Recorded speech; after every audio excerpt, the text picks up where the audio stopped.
Madam Speaker, I want to welcome Honorable Kirwa back to the House, and we thank God for restoring his health, and we hope you will be back on your feet.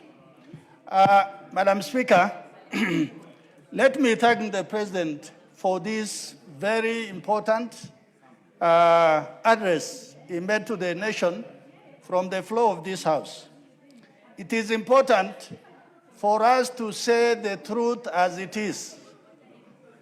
You know, Madam Speaker, leaders rise and they make their countries rise at the right time. We had Kennedy in America who said, by the end of the decade, a man must be on the moon. Then we had Mao Zedong, who removed his country, China, from a peasant economy to a thriving economy. We had Lee Kuan from Singapore, a man who raised his country from a very rudimentary country in terms of the economy to today a first world country.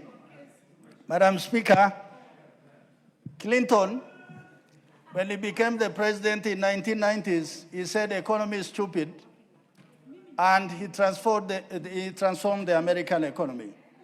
So when we try to compare ourselves, borrowing from what Honorable Dindi Nyoro said, of comparing ourselves to the growth of the Ugandan economy or the other East African economy, our economies are much bigger, and the growth has to be relative to what is the size.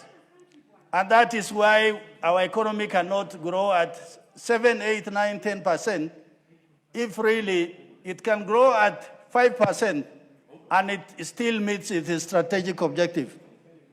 Madam Speaker, let me talk about a few things the President talked about. The first one is about national security. Today, as Kenyans, we must appreciate this government that today that the guns are silent in the arid and semi-arid lands. Of the 6 counties of North Rift, you will find that there is no fighting. In Turkana, in West Pokot, in Baringo, in Marakwet, in Samburu, in Isiolo, in Marsabit. This shows the security investment by this government by improving the governance architecture of having DCCs, ACCs, by having more police stations, having more boots on the ground. Madam Speaker, this government is on record that today we are recruiting 10,000 policemen. That has not happened before in the previous administration. It is good to say when it works and when it is positive. We cannot always be prophets of doom. Madam Speaker, on agriculture and food security, at the beginning of his leadership, the President said, we are not going to subsidize consumption, we are going to subsidize production. Today, when you go to supermarket and you find that food is relatively more affordable than at the beginning in 2022, then it means the agriculture sector is working. Furthermore, when the President says that he's going to build dams in arid and semi-arid land, in Wajir, in Mandera, in Marsabit, in Garissa, in Tana River, because 80% of Kenya is arid and semi-arid land. These are the places where we are likely to have more land and expand land for agriculture. Madam Speaker, on the issue of infrastructure, you know, the reason why infrastructure is more important is for predictability in terms of traveling. Today, if I leave Marsabit at 8 in the morning, I know by 4 I'll be in Nairobi. That is how infrastructure is so important. Today we talk about the airport in Ethiopia, Addis Ababa. Then here we are saying we don't want to expand our airport at Jomo Kenyatta. just because of busybodies saying the government is going to lose jobs and many other things. But what we are saying with this president, that he must be courageous enough to take the bull by the horns. By expanding Jomo Kenyatta Airport, we are the hub of this region. How comes that we are losing business to other countries in the region, much smaller than us? Madam Speaker, what is so important in infrastructure is to have national infrastructure bond. As opposed to expanding the tax bracket, more taxation to Kenyans, if we have a fund that is going to be self-regenerating, then it means we'll be able to construct as many roads as we can without resorting to Kenyans dipping more into their pockets. Madam Speaker, what this country needs is a change in the strategic culture. We must begin to have confidence in our leadership. If they are bold, if they give direction, if our leaders are able to make deliberate choices that is of benefit to the country, then we must support those leaders.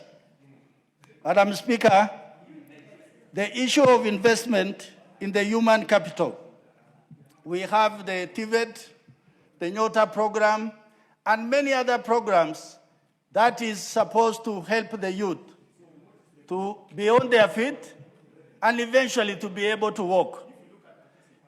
For these programs to be successful, then it means Kenya must generate enough resources for this particular task. Madam Speaker, the other important issue which I must talk about is the issue of energy. You know, energy is the anchor for industrialization, is the anchor for development.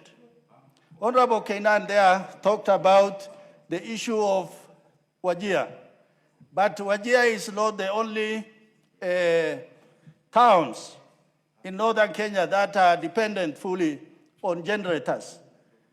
If we must develop the north, then we must begin to focus on energy. And what the president should actually do is even to look at the possibility of nuclear power so that Kenya must industrialize without necessarily depending on its neighbors who are also able to sell power from their hydroelectric dams to us. Madam Speaker, I want to finish, and I want to say again about national security. If we walk around this country today, and what we experienced a few years ago, Kenya is relatively more safe. And this is the investment that this government has done on the security infrastructure and also the architecture. In terms of employing people like the Kenya Police Reserve, complementary forces that augment the forces that are there, because we do not have enough police officers or enough police stations to cover those gaps. As people from the ASAL or the Pastoralist, we want to encourage more of the locals to be employed in KPR.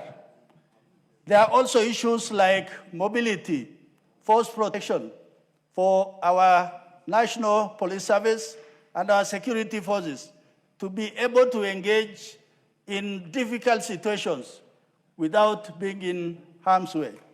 With those many remarks, Madam Speaker, I beg to support this report. Thank you.